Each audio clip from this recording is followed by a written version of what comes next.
ఇప్పుడు శ్రీను వైట్ల కూడా మీ ప్రొడక్షన్స్ లో మంచి సినిమాలు చేశారు. ఒకప్పుడు ఒక అద్భుతమైన డైరెక్టర్, అంటే స్టార్ డైరెక్టర్ దీంట్లో వెళ్ళిన వ్యక్తి. తర్వాత కొంత ఈ ఒడిదొడుకులు అవ్వటము ఇవన్నీ.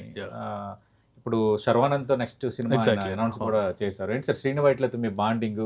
అంటే ఆయన అంత సక్సెస్ పాత్రలు వెళ్తూ ఒక్కసారిగా పడిపోవటం అవన్నీ ఎట్లా అనిపించింది మీకు? బాధేనండి, because is very close to me and we use to be roommates long back. And తర్వాత కూడా నాకు ఇండస్ట్రీలో తెలిసిన వ్యక్తి తను ఒక్కడే. So when we wanted to do the movies and గోపితో శ్రీను వైట్ల అని ఉంటారు డైరెక్టర్, అప్పటికి వెంకీ కూడా రాలేదు, బిఫోర్ వెంకీ. ఓకే, ఆనందం వచ్చింది. ఓకే, లక్లీ సక్సెస్ఫుల్ గైడ్ చేస్తారంటే వెళ్ళేసరికి శ్రీనుకి వెంకటేష్ బాబుతో ఆఫర్ వచ్చింది. ఓహో, అప్పుడు and luckily he can choose the producers, he chose us. Okay, and followed by Dookudu, తర్వాత ఆగడు చేసాం. అండ్ తర్వాత తనకి ఇదైంది.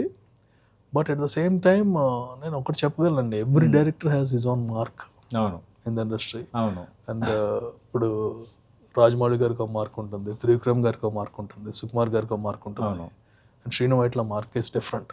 అంటే ఎంటర్టైన్మెంట్ అంటే టక్ మన commercial entertainment, he has that mark. అంటే ఇప్పుడు అనిల్ రావిపూడి సినిమాలు చూస్తున్నప్పుడు నేను ఒకసారి ఓల్డ్ డేస్కి వెళ్తే శ్రీను వైట్ల సినిమాలన్నీ ఇట్లా ఉండేవి.